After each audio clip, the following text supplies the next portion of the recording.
My name is Summer Hayes, and I'm going to tell you how I saved the world by destroying every sanctuary I found. 3 weeks before the sky turned red, my roommate fried an egg on the sidewalk for TikTok. We gathered around her phone, watching the egg white turn opaque in under a minute, the yolk bubbling and popping in the heat. The thermometer mounted on our apartment's exterior wall read 70 degrees Celsius in the shade. We laughed. Nervous, uncomfortable laughter that died in our throats when we realized what we were actually witnessing. The concrete beneath the egg had started to crack, tiny fissures spreading like veins across the sidewalk. That was the last time I laughed for a very long time. I had a degree in environmental law from one of the top programs in the country, a mountain of student debt that would take 20 years to pay off, and two best friends who made the impossible possible. Ben Park saw the world in circuits and engineering miracles, the kind of person who could look at a broken toaster and see the blueprints for a fusion reactor.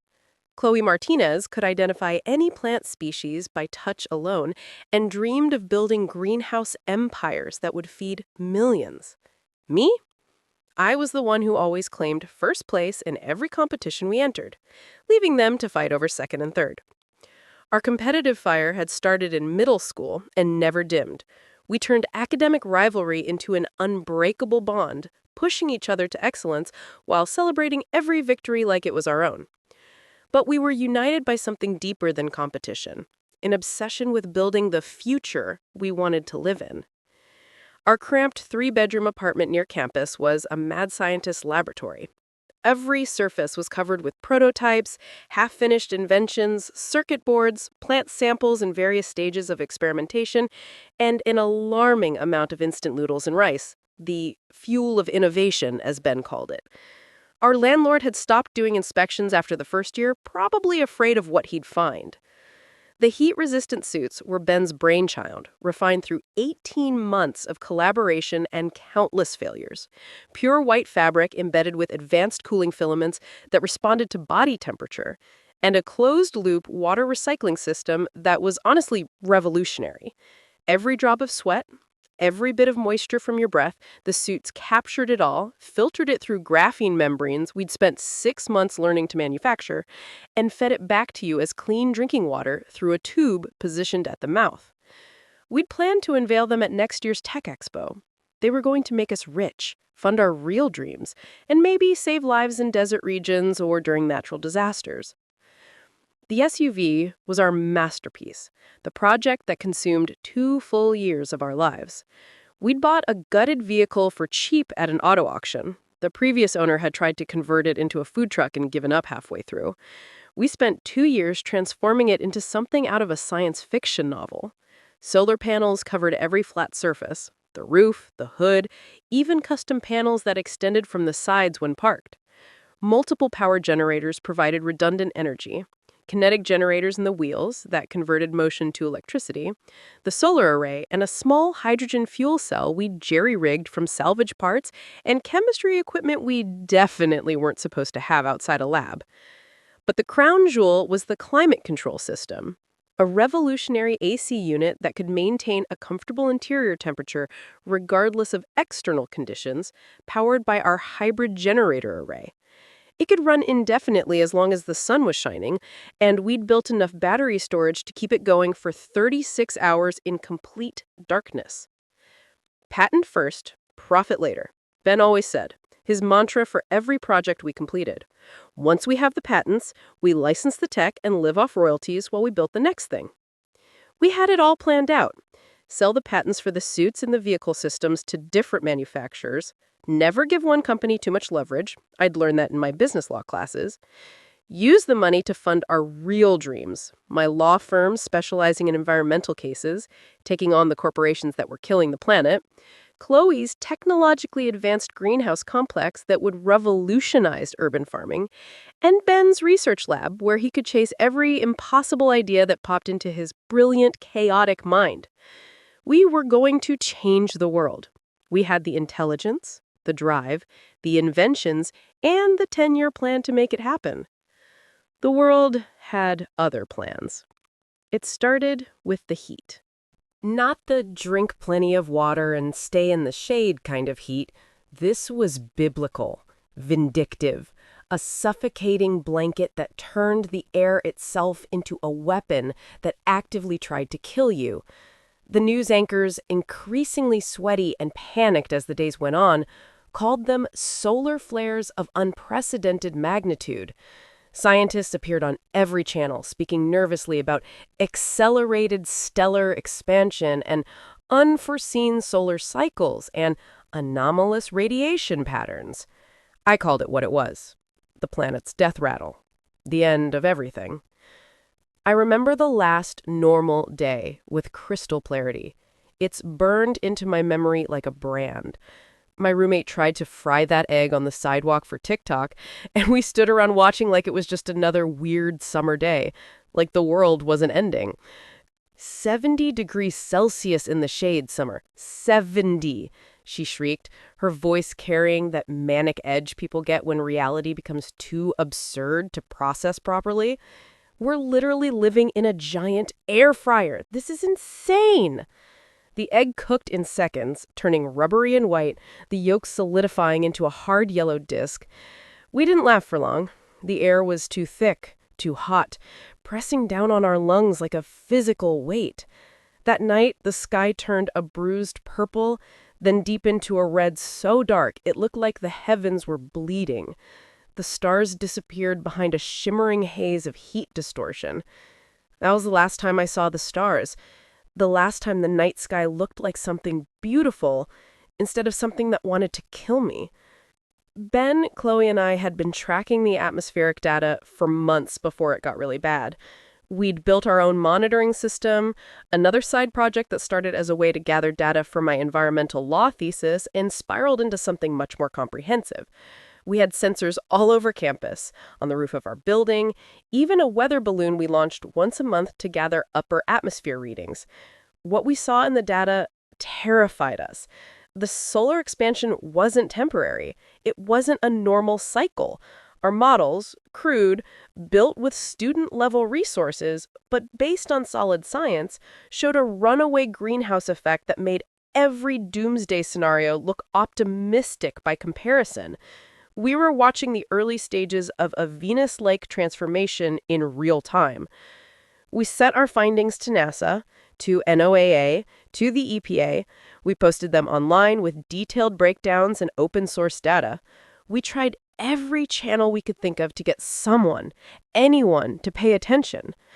We were dismissed as alarmist students playing with data we didn't understand. Temporary atmospheric phenomena, the official statement read.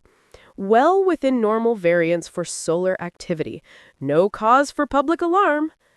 The phenomenon became permanent the day the asphalt started melting on highways across the country.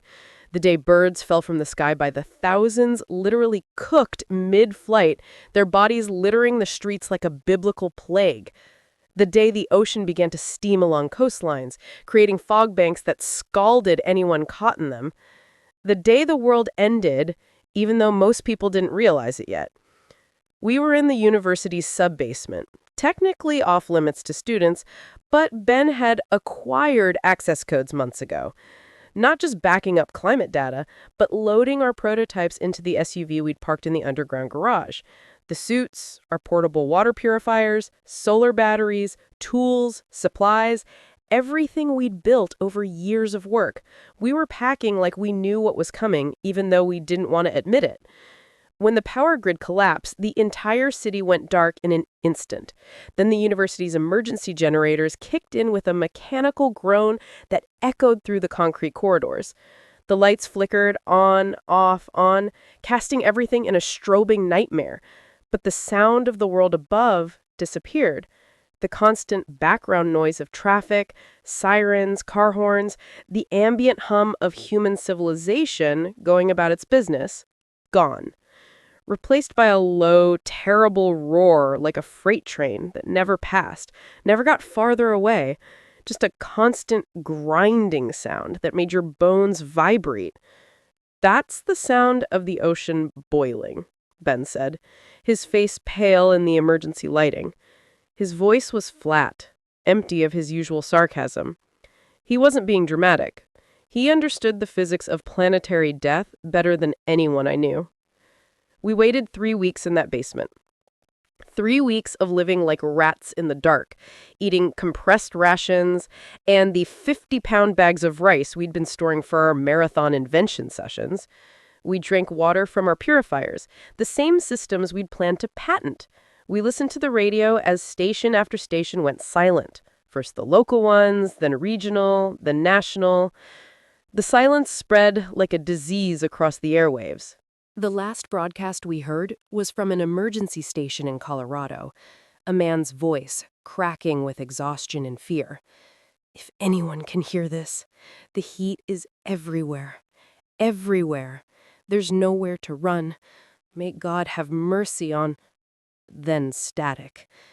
When we finally drilled a small peephole through the concrete wall to the surface, using a diamond-tipped bit Ben had borrowed from the engineering lab, we saw a landscape transformed into something alien and hostile. Melted glass where buildings had stood, the steel superstructures twisted into abstract sculptures by heat that had reached temperatures high enough to liquefy metal. Cars were unrecognizable lumps of slag. Trees were gone. Not burned, but simply gone. Vaporized. And the sky was the color of blood, a deep crimson that pulsed with angry light. "We need to leave," I said, staring at that nightmare landscape through our tiny peephole. "We need to find somewhere we can survive." Chloe nodded immediately, her face set with determination. Ben took exactly 3 seconds to consider, running calculations in his head. "Where?" he asked finally. "The heat is everywhere. You heard the broadcasts." "East," I said, my legal mind already working through the logic, the geography, the physics. "The Tibetan Plateau. The highest elevation on Earth. A thinner atmosphere means less heat retention, less greenhouse effect. If anywhere on the surface is survivable long-term, it's there." "That's over 4,000 kilometers," Ben said quietly. "Through hell." "Good thing we have a car," I replied with more confidence than I felt. We loaded the SUV with everything we could carry: food, water, tools, weapons we'd improvise from campus security equipment, spare parts, medical supplies, and our 3 prototype suits. The vehicle's AC hummed to life when Ben turned the key, a small miracle of engineering that dropped the interior temperature from 50 degrees to a comfortable 20 in under 5 minutes, while outside, the underground garage registered at over 100 degrees Celsius. We made a pact before we left: take routes no one else would think to travel. Back roads, service roads, paths that avoided major population centers. Avoid major highways where desperate people might try to take our vehicle, our supplies, our lives. Drive during the day with the AC running and the solar panels charging. Only venture outside in the suits when absolutely necessary. At night, we'd lock everything down and sleep in shifts. Always someone on watch. The first time we stopped at a supermarket, it was already gutted. Shelves empty, windows smashed, the registers torn open and ransacked. The second time, we found bodies. After that, we stopped looking in populated areas. We drove through a graveyard planet. Cities were abstract art pieces of melted steel and glass. Forests were fields of white ash that stretched to the horizon. Rivers had evaporated, leaving cracked mud beds studded with the bones of fish. The sky never stopped glowing that angry red, day and night bleeding together into an eternal crimson twilight. But inside our SUV, with the AC running and the solar panels drinking in that merciless sunlight, we survived.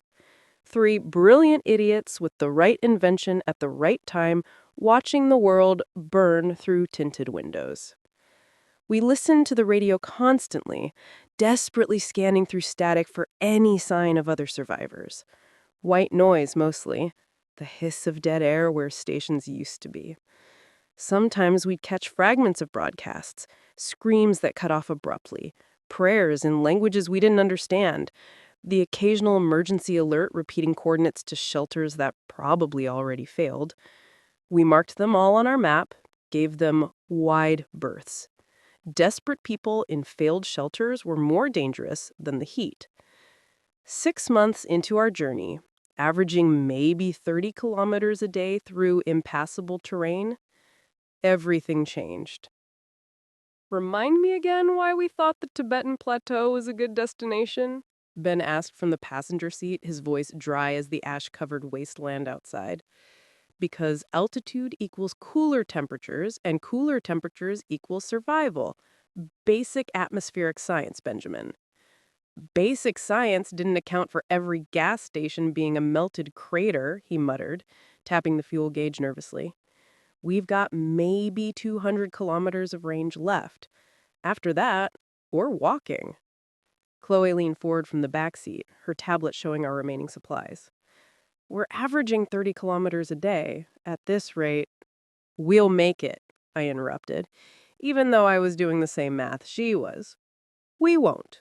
Not unless we found fuel, or a working recharge station, or some kind of miracle. The solar panels could keep the AC running indefinitely, but they couldn't overcome the energy demands of actually moving a 2-ton vehicle across broken terrain. It was during our rest period, daytime, when the temperature outside peaked at 75 degrees Celsius and driving became suicidal, even with the AC, that Ben noticed it. Smoke, he said, pointing through the windshield. Not the black, oily smoke of burning chemicals or the gray smoke of wood fires. This was thin, wispy, and steady. A consistent column rising from a fissure in a massive rock formation about 5 kilometers to the east. Smoke means fire, Chloe said, her voice carrying a mix of hope and fear. Fire means people, I finished, my pulse quickening. We hadn't seen another living human being in 3 months. Part of me had started to believe we might be the last ones left. We approached carefully, parking the SUV in a hidden ravine a kilometer away from the smoke source. For the first time since leaving the university basement, we donned our heat-resistant suits. The white fabric activated immediately as I sealed mine, sensors humming to life against my skin. The cooling filament spread across my body like a gentle breeze on a hot day.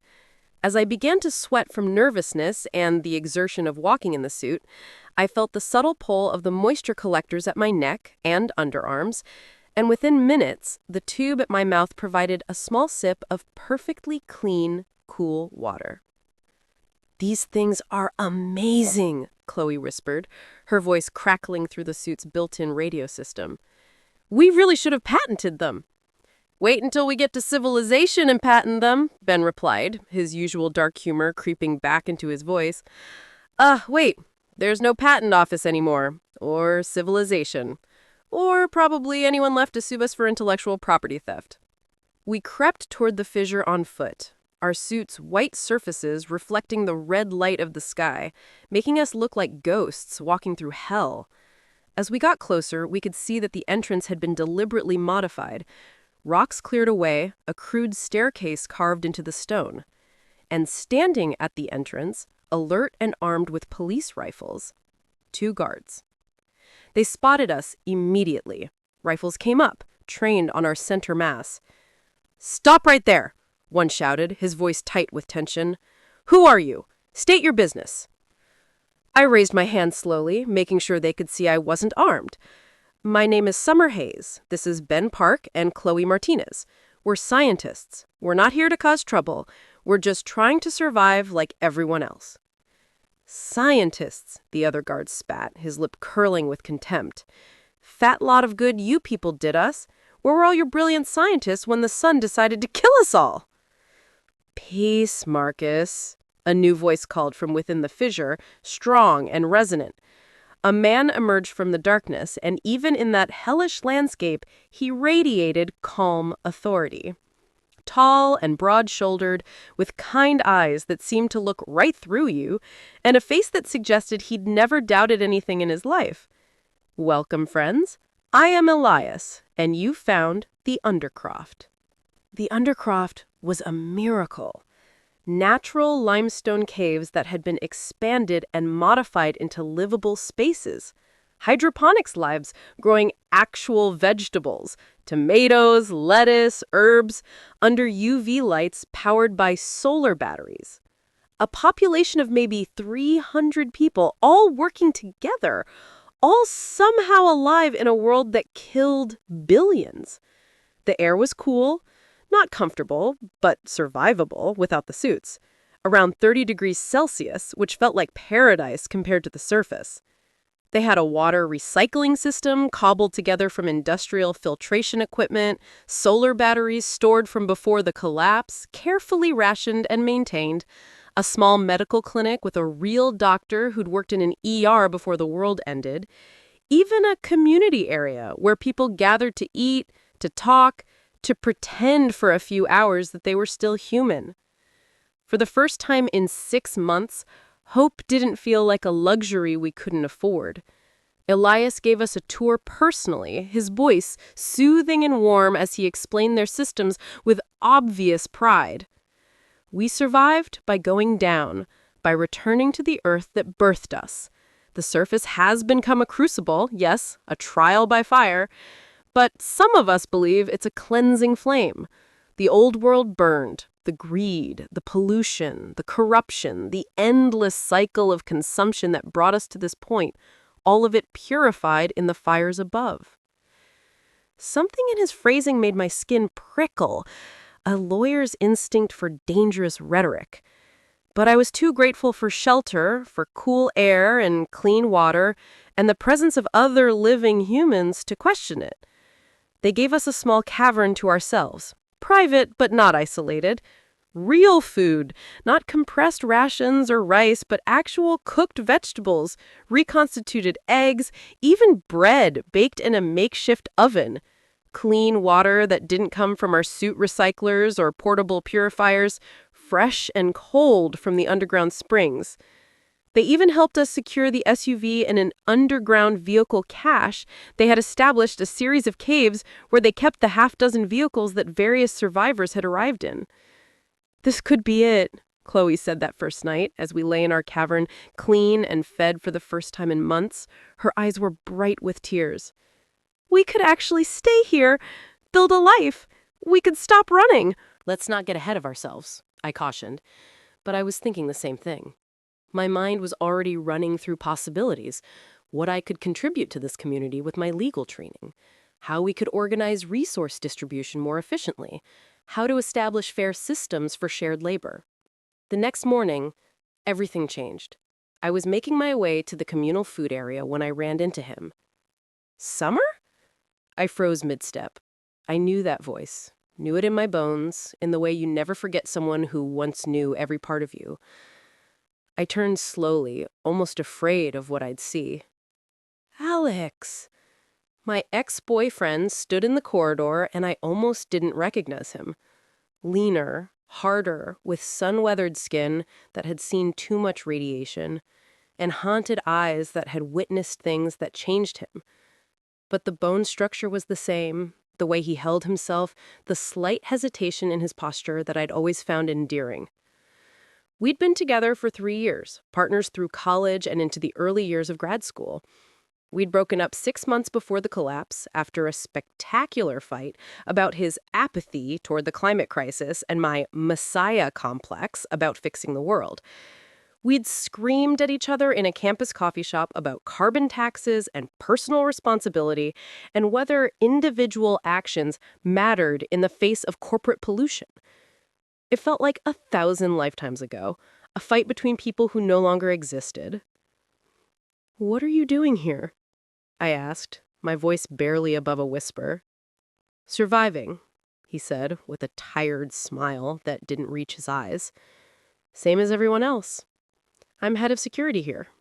Turns out I'm actually good at keeping people safe, at making hard decisions." Who knew that degree in criminal justice would come in handy during the apocalypse? We talked for hours that day, sitting in a quiet corner of the communal area while the community went about its business around us. He told me how he'd found this place in the early days of the heat, how Ilias had saved dozens of people, organizing rescue missions to the surface when others were too afraid. How they'd built something real here, something that worked, a functioning society in the midst of hell. He seemed different, calmer, more centered. But there was something in his eyes I couldn't quite place.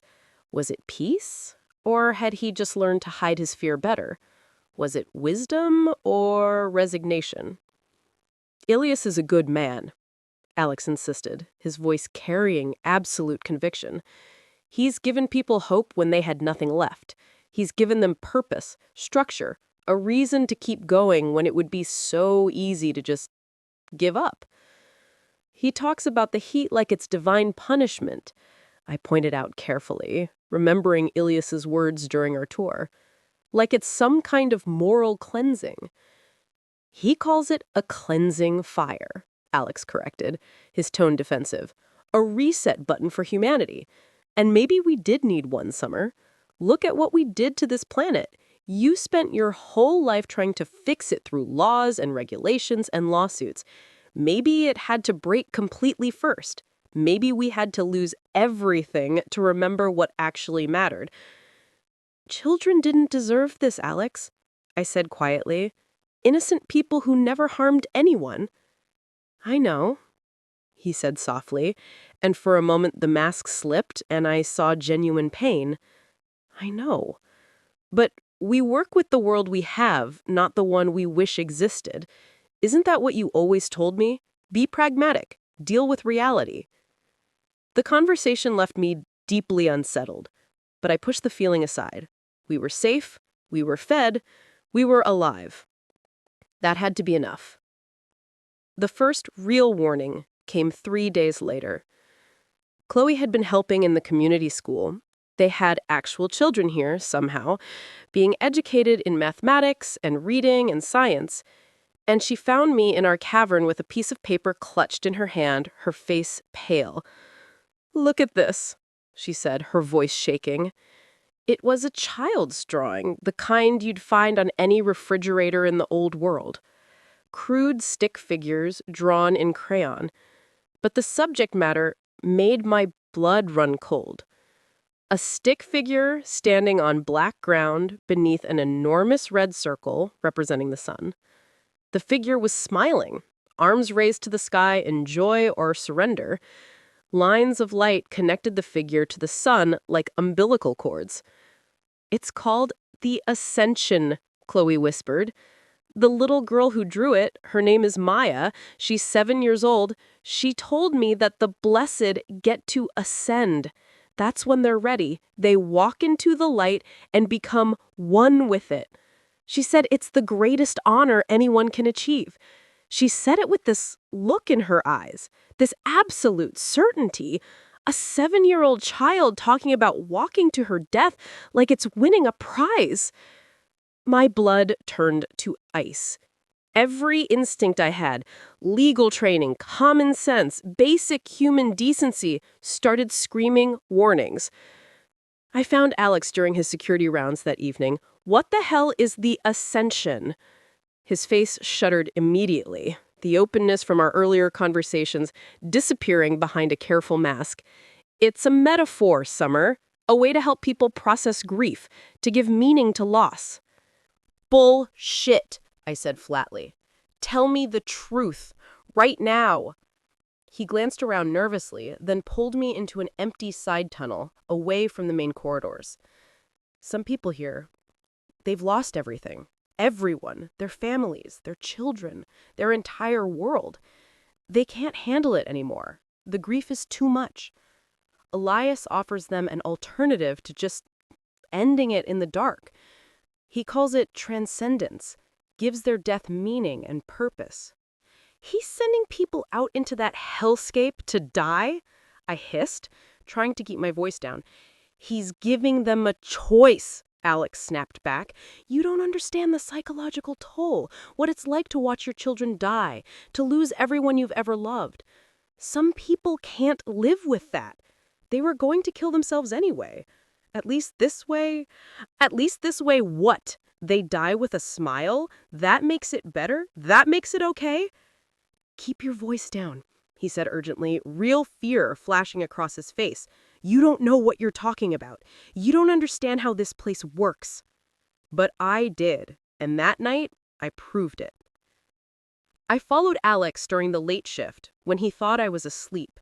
He went deep into the restricted sections of the cave, areas marked with crude signs, meditation chambers, authorized personnel only. I crept behind him, my heart hammering so hard I was sure someone would hear it, staying in the shadows. The chamber was a natural cathedral, massive and echoing. Torches lined the walls, their flames casting dancing shadows that made the whole space feel alive and malevolent. Elias stood on a raised platform of stone, arms outstretched like an Old Testament prophet. Below him, 20 people knelt in prayer, their faces upturned in rapture, tears streaming down their cheeks. "And on the day of the great radiance," Elias's voice boomed through the cavern, each word echoing off the stone walls, "you shall shed this mortal coil and walk into the light. Unprotected, unafraid, you will become one with the divine fire. You will be cleansed of all sin, all suffering, all doubt. You will transcend this broken world and touch the face of God himself. The pain will end. The grief will end. You will be pure." The crowd murmured in ecstasy, their voices overlapping in a disturbing harmony. "Cleanse us, purify us, we are ready, we are ready." I backed away slowly, my mind reeling, my stomach churning. This wasn't a metaphor. This wasn't grief counseling or psychological support.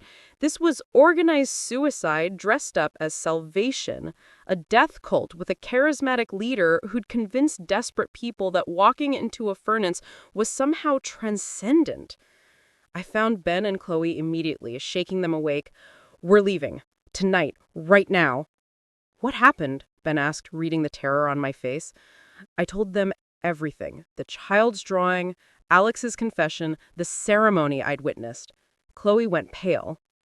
Ben's jaw clenched, and I could see him running calculations, planning our escape route. "How many people?" Ben asked quietly. "At least 20 in that ceremony, and who knows how many have already walked out there? How many have already died?" We packed in frantic silence, grabbing our essential supplies, preparing to make a run for the vehicle cache. We'd been here less than a week. Part of me had started to think we could stay, could build something. But we couldn't be part of this. Alex appeared in our doorway just as we were about to leave. My hand went immediately to the sharpened metal pipe I'd been carrying since we left the basement. A crude weapon, but better than nothing. "Don't try to stop us."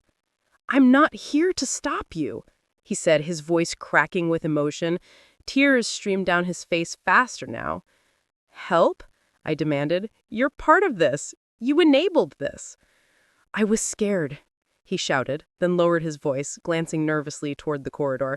"I was terrified, Summer. When I found this place, I was alone and losing my mind. I'd watched people die. I'd seen things that broke something inside me. Elias saved me. He gave me purpose, community, and safety. And I told myself the rest was just people's choice, their right to choose how they died." "But," Chloe prompted gently, seeing the conflict on his face. "But you're right," he said, tears streaming down his face faster now. "It's sick. It's wrong. He's not helping them. He's exploiting their grief. He's planning a mass ascension in 2 days. Over 50 people, families, children." He looked at me with desperate, pleading eyes. "You reminded me of who I used to be. Before I got so scared, I stopped thinking. Before I traded my conscience for comfort." This was the twist I didn't see coming. The enemy revealed as someone I could still save, someone who hadn't been lost completely. The guard rotation changes at midnight. Alex continued, pulling out a hand-drawn map of the cave system. There's a ventilation shaft on the west side that leads directly to the vehicle cache. I can create a distraction at the water pumping station. Everyone will respond to that. It's our most critical system. You'll have maybe 10 minutes to get to your vehicle and get out. Come with us, I said, reaching for his hand. You don't have to stay here. We can figure this out together. He shook his head, pulling away. I have to stay. I have to try to undo this. There are people here I can reach. People who've been brainwashed but who can still be saved. If I run, Elias wins completely. The mass ascension happens and dozens of people die. But if I stay, maybe I can stop it. Maybe I can save some of them. If you stay, he'll kill you, Ben said flatly, stating the obvious truth. Maybe, Alex agreed, meeting his eyes. Probably, but at least I'll die doing something that matters. You taught me that, Summer, even if it took the end of the world and way too long for me to learn it. We escaped through the ventilation shaft at 12:07 a.m. The time burned into my memory. Behind us, alarms blared. Alex had done his job, creating chaos. We heard shouting, running feet echoing through the caves. We scrambled through the darkness, scraping our hands raw on sharp stone, our breath coming in ragged gasps, until we burst out into the hellish night. The heat hit us even through our suits, a wall of scorching air that made me gasp. We ran for the ravine where we'd hidden the SUV, my lungs burning, legs pumping. Behind us, lights from the undercroft pierced the darkness like searchlights. A gunshot cracked through the air, the sound sharp and final. Go! Ben roared, practically throwing Chloe toward the vehicle. We reached the SUV, piled in, and I gunned the engine. The solar batteries had been charging all day. We had maybe 300 kilometers of range. It would have to be enough. It had to be.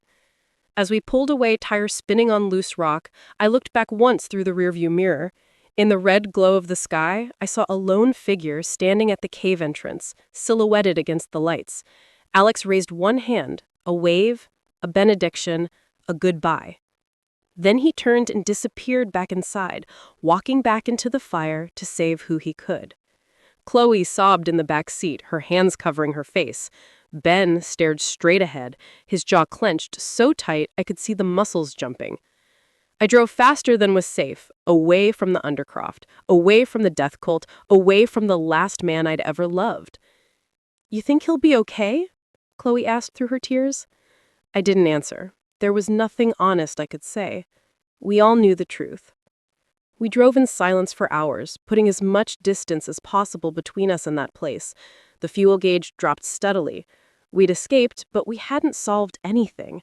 We were still in hell, still running, still desperate. And somewhere behind us, Alex was fighting a battle he'd probably lose, trying to save people from their own willing march into the fire. 2 more months. Fuel dropping. Spirits lower. Then the radio crackled. This is Broadcast Beacon 7. If any survivors are receiving this, identify yourselves. We are a continuity of government site, operational. We have resources, shelter, and security. Aegis is operational. I nearly drove off the road. Continuity of government, Chloe whispered. That means military, organization, civilization. After verification questions about pre-collapse officials, thank God for my legal education, the response came. Verification complete. You're cleared for admission. Transmitting coordinates. Welcome to Aegis. Ms. Hayes. The government survived, I said, voice breaking. Law, order, structure, it's still there. For the first time since the basement, I believed we might make it. The entrance to Aegis was beautiful. A 20-ton blast door in a mountainside, automated turrets, soldiers in clean, pressed uniforms, bright electric lights that didn't flicker. We were escorted through pristine hallways, smelling of disinfectant and recycled air. Clean, organized, climate-controlled to 22 degrees. People in standardized gray jumpsuits moved with purpose. It was beautiful.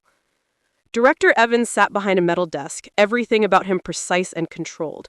Gray hair, military short, sharp eyes, a face carved from regulations. Summer Hayes, Ben Park, Chloe Martinez, he read from a tablet. Scientists, inventors, impressive credentials. That vehicle is remarkable. Welcome to Aegis. What is this place?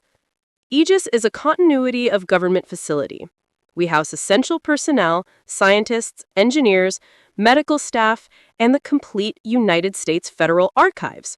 We are effectively the last remnant of American civilization and the rule of law. Civilization? Ben echoed with genuine hope. We operate on a simple principle: the rule of law. Everyone contributes according to abilities. Everyone is protected by the same legal framework. No chaos, no anarchy. Just order, just justice, just law, applied equally. The rule of law. The phrase sang in my blood. The debriefing took 3 days. We told them everything about the Undercroft, Elias's cult, and the mass suicides. We've been monitoring Elias's broadcasts, one officer said. A dangerous fanatic, but outside our operational jurisdiction. Then expand your jurisdiction, I urged. People are dying. Children are being indoctrinated. Our mandate is to preserve this facility, Evans replied. Intervention beyond established borders is not in our protocol. We cannot risk resources on external rescue operations. The word protocol sat heavily, but I pushed discomfort aside. This was how governments worked, with jurisdictions, mandates, procedures. Better than chaos outside. We settled into roles. Ben joined engineering, analyzing our SUV systems. Chloe worked in agricultural labs. I was given an office in the legal archives. It was a dream. Surrounded by law books, precedents, statutes, the entire framework of American law preserved. My job? Adapt these laws to our new reality. Build a legal foundation for our future. For 3 weeks, I was happy. Then came Marcus Riley's case. Marcus was a water purification technician. He'd been caught siphoning 2 extra liters after a shift. When questioned, he admitted it immediately. His daughter Sophia was sick with a fever. He was trying to keep her hydrated. He was arrested immediately. It's petty theft, I told Thorne, chief of security. Given circumstances, his clean record, the minimal amount, I recommend extra duties as restitution. Maybe reduced rations for a week. It's proportional and fair. Director Evans wants full prosecution. By the book.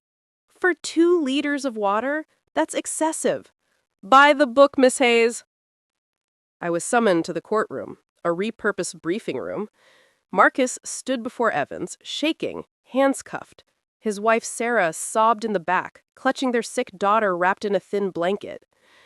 Marcus Riley, Evans began, voice cold and precise, you have been found guilty of compromising essential community resources during a declared state of national emergency. Under the Martial Law Act of 1942, Section 4, Article 113, subsection B, this constitutes sabotage of critical infrastructure. Blood drained from my face. The Martial Law Act of 1942? An archaic wartime law for spies and traitors. Director, this is a man who took water for his sick child, I said, standing. The law requires intent, mens rea, proportionality. This is textbook overreach. The law is clear, Evans interrupted. The act itself constitutes the crime. Intent is irrelevant during a national emergency. The statute explicitly states unauthorized access to essential resources is a capital offense. What's the sentence? I asked, though I knew. Evans's eyes were empty of mercy. Death by firing squad, dawn tomorrow, sentence to be made public as a deterrent. Marcus collapsed. His wife's scream echoed. Their daughter cried for her daddy. This wasn't justice. This was dogma. That night, I stormed into Evans's office. You can't execute a man for trying to save his daughter. I can and I will. If I make an exception for him, where does it end? The law must be absolute or it means nothing.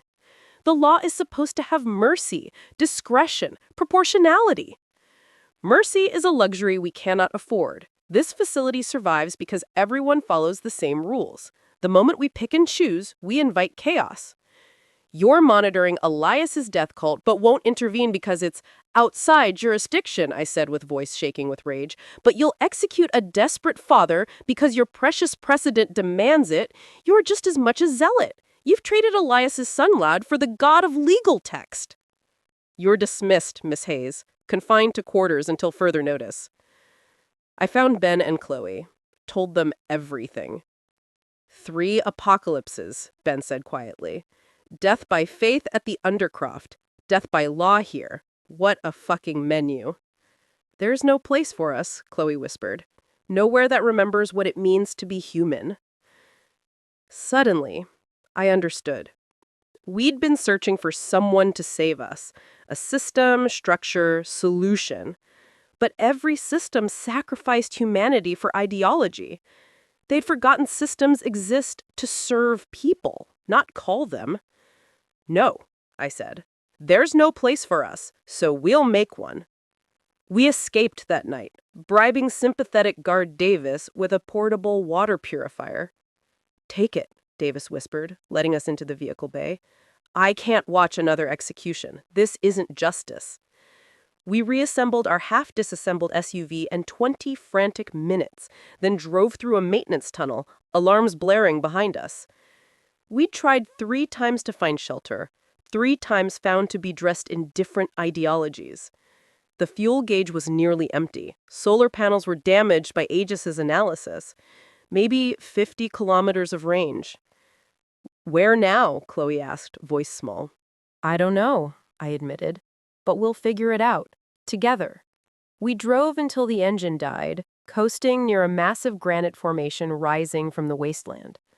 My tongue feels like leather, Ben said. We're out of water. This is really it. Then he cocked his head. Do you feel that?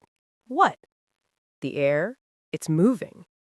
A faint breeze from a fissure in the rock. Cooler. Noticeably cooler. We stumbled out in our suits. The temperature dropped with every step. Darkness replaced the red glow. Then we heard it.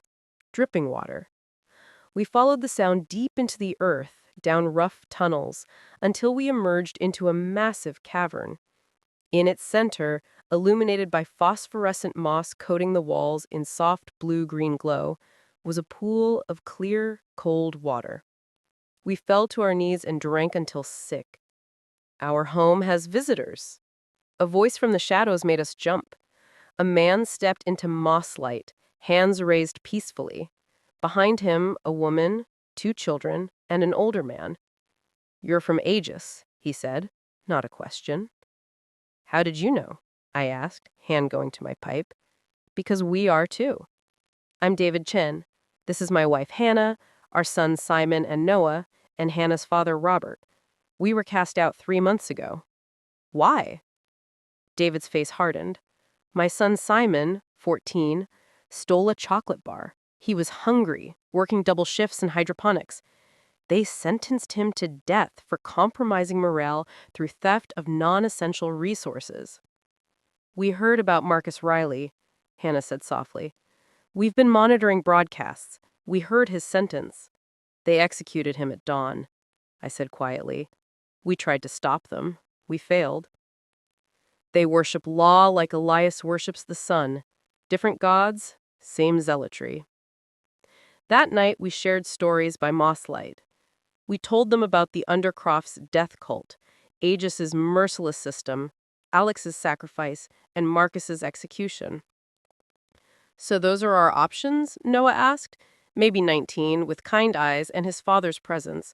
Faith without reason, law without justice, or death. Those were our options, I corrected. But we chose door 4. None of the above. We choose to be human, messy, imperfect, compassionate, instead of perfectly monstrous. Over the following days, we learned this cavern was a miracle. An ancient aquifer provided unlimited water, geothermal vents circulated cool air maintaining 25 degrees. The phosphorescent moss was edible, highly nutritious, Chloe confirmed. We could live here, David said. We will live here, I replied. We named it Sanctuary. Ben and David began mapping the cave system. They discovered dozens of chambers, underground streams, and passages to other caverns. They salvaged parts from our SUV to create lighting, ventilation, and water pumps. Chloe and Hannah started farming moss, experimenting with cultivation. Simon, shy and traumatized at first, slowly opened up, helping them. Our heat-resistant suits became communal property for surface scavenging expeditions. Slowly, carefully, we built something real. One evening, I sat with Noah beside the pool, feet dangling in cool water. "So what now?" he asked. "Do we write a constitution? Draft laws?" I thought about Evans's cold eyes, his absolute certainty, about Elias's sermons. No, we don't need laws yet. Laws come later, when communities get too big for everyone to know everyone. Right now, we need something simpler. Principles, not rules. Don't hurt people. Help when you can. Share what you have. Ask questions. Challenge assumptions. Value compassion over ideology. Sounds better than the last government. The systems all failed, Noah. We kept looking for a fortress, faith, framework to save us. But that's not what saves us. It's this. I gestured at our small group working together in Mosslight. It's the people you choose to stand with, choosing humanity over ideology every single time. We'd found our refuge, not a place, a principle, a family. Months passed. We found more survivors. Jennifer, wandering half dead from dehydration, 3 teenagers from a failed shelter, and an elderly man named Thomas who'd survived by pure stubbornness. Sanctuary grew to 15, then 20, then 30. We never turned anyone away. We shared. We worked together. We argued sometimes, but as equals. Then, in year 3 after the collapse, something impossible happened. The temperature dropped 1 degree.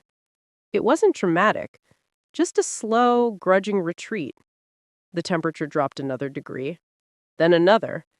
The sky showed hints of purple between red, then blue, then stars, faint at first, then brighter. But something was wrong. "Summer," Ben said one morning, his face grim. "You need to see this." He showed me calculations on a salvaged tablet. The cooling isn't natural. It's too fast, too uniform. And look at these radiation readings. What am I looking at? Someone is doing this. Someone with serious technology is manipulating the upper atmosphere, seeding it with something that's reflecting solar radiation into space. That's impossible. Who could? That's what I'm trying to figure out. But Summer, this kind of intervention, it's temporary. Whatever they're pumping up there will fall eventually. When it does, if we're not ready, the heat comes back. Worse than before, all that trapped heat plus whatever chemical breakdown occurs when their seeding agents degrade, we might have 5 years, maybe 10. My blood ran cold. We need to find them, whoever's doing this. We rebuilt a functional vehicle from scavenged parts. Noah, now my partner, Ben, Chloe, and I set out with a small team.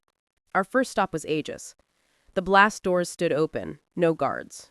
We drove in cautiously. Corporal Davis, now gray-haired, deeply lined, stood waiting. When he saw me, tears streamed down his face. "Summer Hayes, we've been hoping you'd come back." The facility had transformed. Children's laughter echoed. Colorful clothing replaced gray uniforms. Music played, art covered the walls. "What happened?" I asked. "You happened." Marcus Riley's execution broke something in us. Those who witnessed your stand against Evans, who heard you call out his zealotry, we couldn't unsee it. He led us through the facility. The courtroom was now a community center. Holding cells were storage rooms. The legal archives shared space with fiction, poetry, and art. We started with small resistance, Davis explained. Lost paperwork, slow responses. Within 6 months, the entire facility, except Evans' inner circle, refused his orders. Where's Evans? Under house arrest in the archives. He can read his precious laws. He just can't enforce them anymore. We walked into the former command center. A council of 12 elected representatives sat around a table. We still have rules, Patricia said. But now, mercy comes first. Context matters. People matter more than protocol. We call it the Hayes precedent. Not a law, but a principle. The system serves people, not the other way around. Marcus Riley's family? I asked. Sophia Riley is 15 now, one of our best hydroponics technicians. Her mother, Sarah, serves on the council. That night we celebrated, but I pulled Davis aside. We have a problem. The cooling isn't natural. Someone's manipulating it, and it won't last. His face went pale. We've noticed anomalies, strange readings. We thought, we need to find who's doing it, and we need to prepare for when it fails. Davis nodded slowly. There have been broadcasts, encrypted, but we've caught fragments, coordinates pointing to the old Summit research station. Then that's where we go next. The summit gleamed on its high plateau, geodesic domes glinting under a thin haze of artificial cloud. We'd heard of it in scattered transmissions, a place where science had survived, but nothing more. Seeing it rise from the scorched earth felt like stumbling onto a myth. As we drew closer, I noticed the details that didn't match the stories. Medical symbols painted by hand, wheelchair ramps, messages scrawled in charcoal. Shelter here. No one turned away. When we reached the gate, a woman waited. White coat, worn shoes, calm eyes. Dr. Sarah Chen, she introduced herself, as if she still expected titles to matter. You must be Summer Hayes. Her voice was softer than I had expected, almost reverent. You're the reason this place changed. I blinked. We've never been here before. You didn't have to be, she said, opening the gate. Inside, it was nothing like the sterile compound I had pictured. The corridors were alive with movement, nurses carrying water, children laughing, elderly men humming under their breath. Hand-drawn art covered the walls. Oceans, clouds, forests. Dreams of a planet none of us had seen in years. Chloe whispered, "This is a hospital." Dr. Chen nodded. Now it is. It wasn't always. What do you mean? I asked. Her expression darkened. When Summit was founded, its mission was genetic optimization. Every resident had to meet a biological standard: intelligence, immunity, fertility, and adaptability. Anyone who didn't qualify, she hesitated, then finished quietly, was recycled. Ben froze. Recycled how? Their bodies were broken down for usable material. Enzymes, plasma, tissue, nothing wasted. I felt the air leave my lungs. You're saying they killed people for parts? She didn't flinch. That was Dr. Eris's vision. She believed purity was survival. Chloe's voice trembled. And you just went along with it? For a while, Chen said. We told ourselves it was necessary. Until the day we intercepted a broadcast, a woman challenging her superior, saying that humanity's strength wasn't in perfection, but in compassion. The voice was yours, Miss Hayes. It spread through our network like wildfire. She gestured down the hall, where children painted murals of blue skies. We started asking questions, arguing. Eventually, Eris and her loyalists left. The rest of us stayed and began again. Where did she go? I asked. Summit Station Alpha, 40 kilometers north. She took the atmospheric seeding prototypes with her, the ones we built to cool the planet in emergencies. She's manipulating the skies now, but not to save us. Ben met my eyes. Then she's the one controlling the temperature. Yes, she said, and she's using it as leverage. She wants the world to beg. Summit Station Alpha was a fortress. Automated defenses, high walls, guard towers. We approached under a white flag.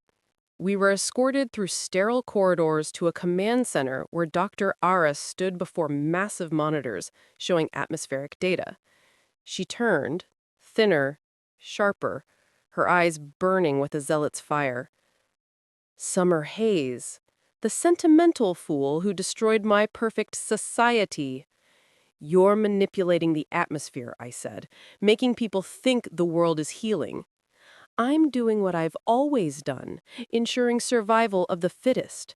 The world is healing temporarily because I'm making it heal, and those who want it to continue must meet my standards. You're holding the planet hostage. I'm offering salvation to those worthy of it. My followers here, she gestured to the dozen people in white coats around her, are the best humanity has to offer. Perfect genetics, superior intelligence. When my atmospheric seeding fails in approximately 7 years, only those chosen will have the technology to survive. The rest will die, as they should have years ago. You're insane. I'm logical. The old world died of weakness. The new world will be built by strength. Ben had been studying the monitors. He caught my eye, held up 7 fingers, then made a braking gesture. 7 years until failure. But he was also typing on his tablet behind his back. So, what's your plan? I asked, keeping Aris's attention. Let billions die, then rule over ashes? Not billions. There aren't billions left. Perhaps a few million scattered survivors who don't deserve to live, but have been clinging to existence. When the heat returns, only those in my sanctuaries will survive. And they will build a new world. A better world. A world of excellence. A world of monsters, Chloe said quietly.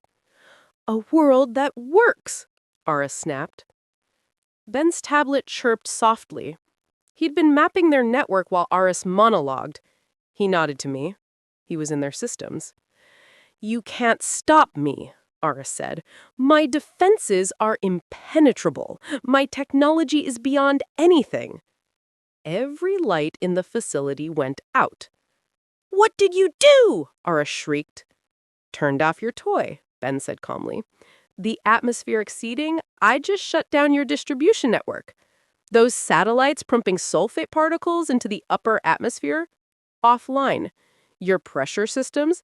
Dead. Your backup generators? I may have reversed their cooling systems, so they're currently overheating and will be permanently damaged in about 90 seconds. Sparks flew from control panels. RS lunged for a terminal, but it was dead. You fool! You've doomed everyone! When the seeding stops, the heat comes back! No, Ben said. When your seeding stops, the planet's natural recovery continues. You weren't healing the world, Aris. You are pausing it. The atmospheric data I've been analyzing for years shows Earth started healing on its own 18 months ago. The solar expansion is reversing naturally. You've been taking credit for a recovery that was happening regardless and using it to justify your eugenics fantasy. Aris stared at him, face draining of color. That's impossible. My models were built on assumptions of continued expansion, Chloe interjected, stepping forward with her own tablet. But stellar cycles don't work that way. The sun entered an abnormal expansion phase, yes, but expansion phases end. The solar output has been decreasing for over a year. Your seeding was actually interfering with natural atmospheric recovery, creating unstable feedback loops that would have eventually caused catastrophic weather patterns. You're lying, Aris whispered. You must be lying.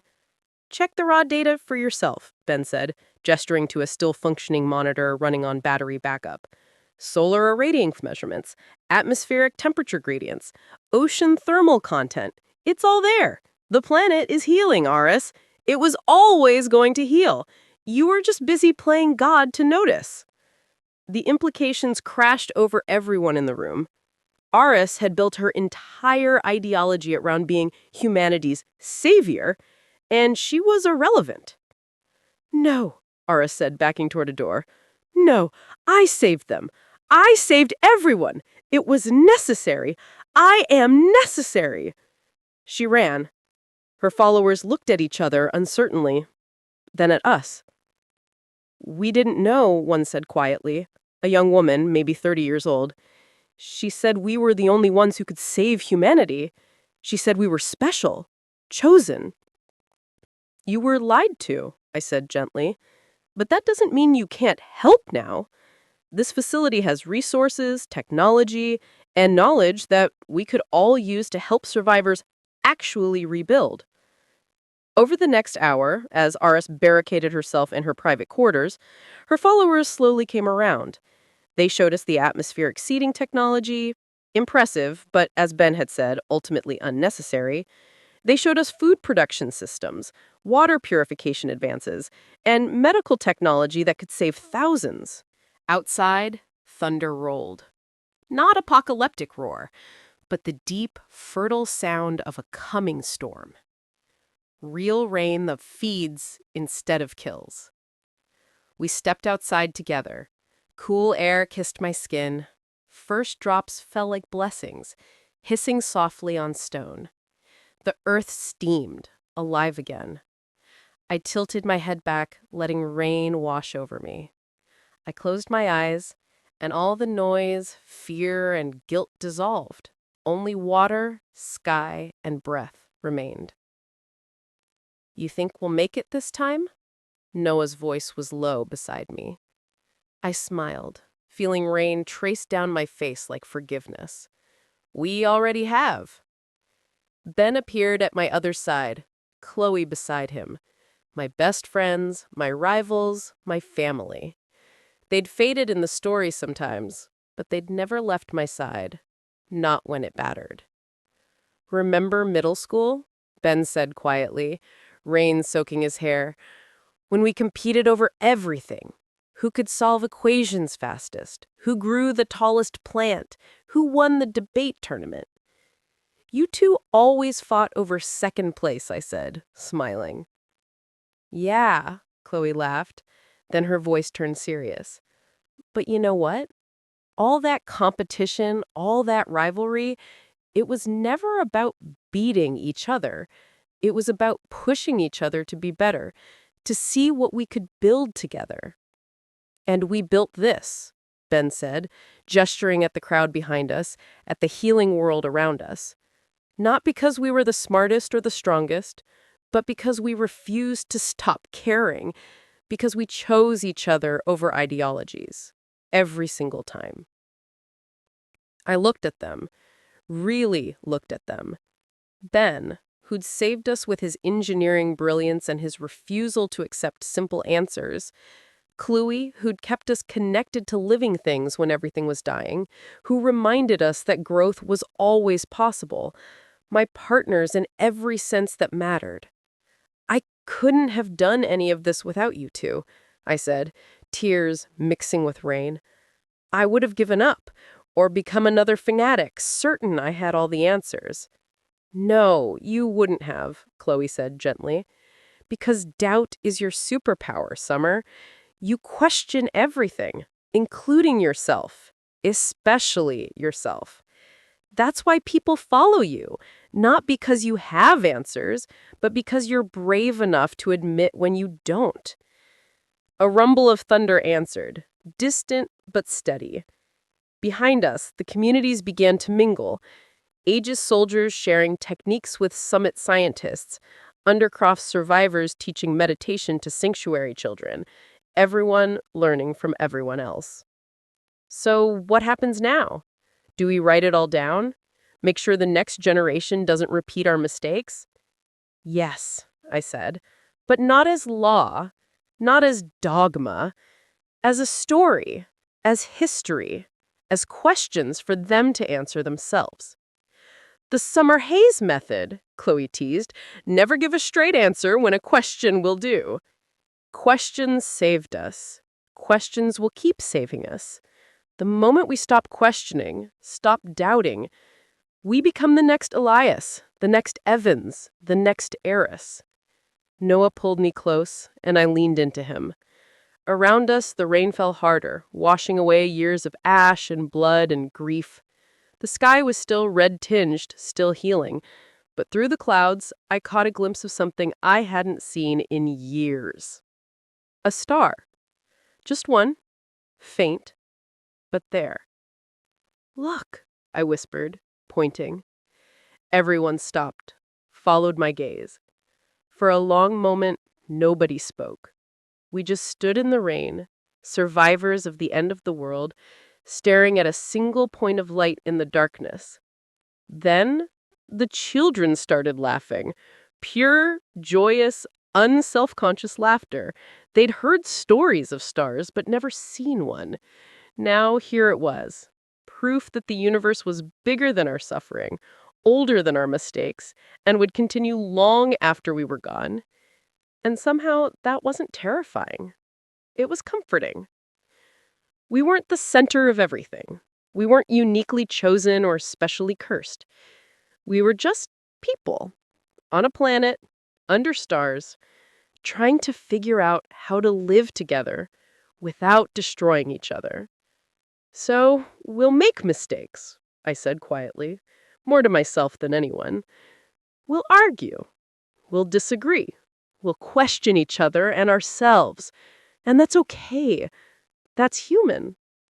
That's how we stay human. The last refuge, Davis said, walking up to stand beside us. That's what we should call this. Not sanctuary, not aegis, not any one place, but this. He gestured at all of us, all the different communities standing together in the rain. This idea that the only refuge worth having is one we build with doubt, compassion, and each other. The last refuge, I repeated, tasting the words. I like it. To the last refuge, Ben raised an imaginary glass. To the last refuge. We all echoed, and the words became a promise, a prayer, a principle.